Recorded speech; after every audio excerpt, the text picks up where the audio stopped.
Stardew Valley hides most of its secrets behind hours and hours of gameplay, and it's about time that I show you all of my favorite secrets on how you can begin an incredible year in Stardew Valley. Today, we'll be covering things like luck and friendship, how mining and fishing EXP actually work, plus all my very best secrets on how to manage your very first year in Stardew. Before we start though, a quick disclaimer. Stardew is a game that has a million different ways to play it, and if you have a particular goal in mind, go after it. These things in this video are going to help you on a standard playthrough on a casual play. If you're looking for more in-depth tips and tricks, there'll be more of that to come soon. This is who you should make friends with first in Stardew Valley. First off, focus on Pam. She's always at home or in the saloon, and you can give her a very simple loved gift of parsnips on her spring 18th birthday. In return, you'll get energy tonics that give 500 energy, battery packs, and plus defense meals. It's a no-brainer. Once you're mates with Pam, you need to befriend Linus. You'll pass by him on the way to the mines every day, and he likes anything he can gobble up. His 4-heart recipe for wild bait is a lifesaver for the early fishing game. Shane is another good choice. With his early spring 20th birthday and very predictable schedule, poor guy, the saloon's beer and pizza is enough to keep him happy, and the pepper poppers aren't a bad recipe to get either. And last but certainly not least, get Marnie up to 2 hearts, and you'll get your hands on Lewis's beautiful,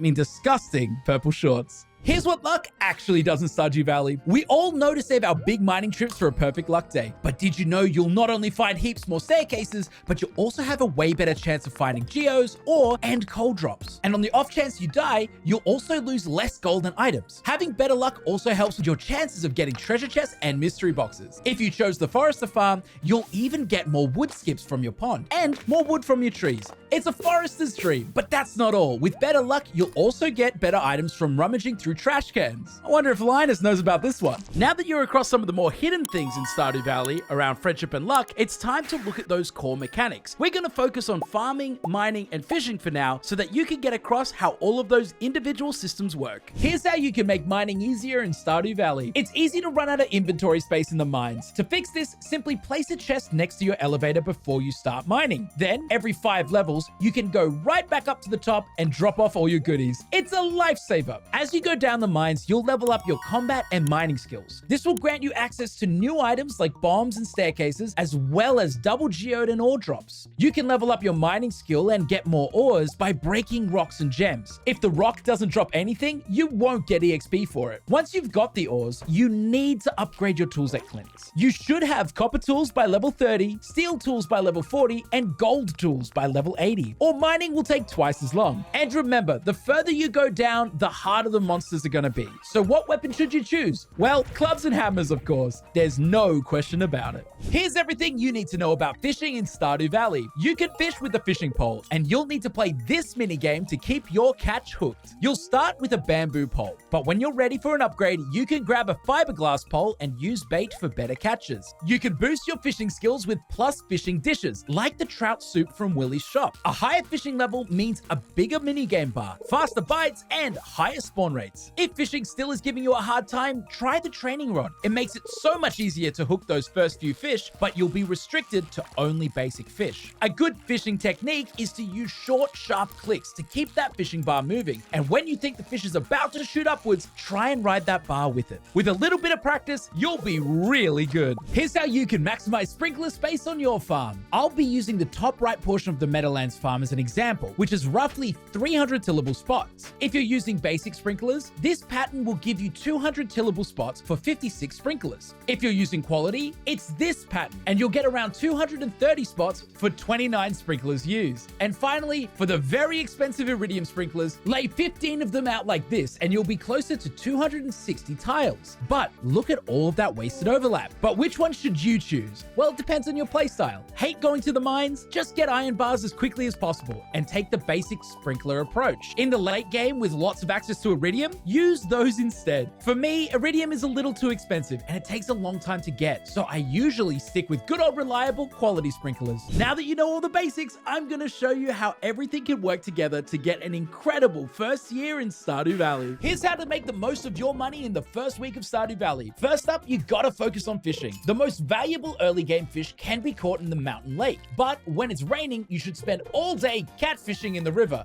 Ka-ching!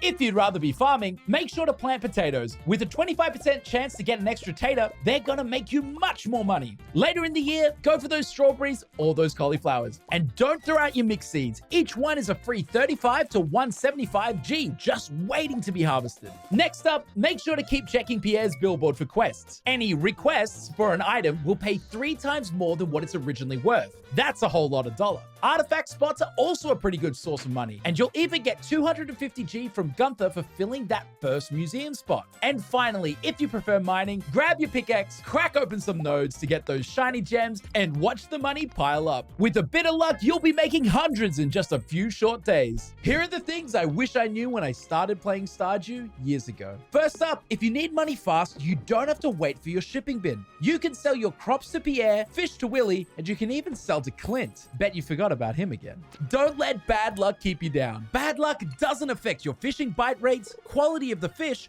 or the quality of the crops that you harvest. Get out there and make some G. Don't be afraid to stay out late in the mines. If you stay out past 2 a.m., you'll lose a maximum of 1,000 G, which can easily be replaced with some extra time mining iridium. Thank me later. And lastly, blowing up trees will always be the best way to clear your farm, and I won't hear a word otherwise. What do you wish you knew when you first started playing Stardew?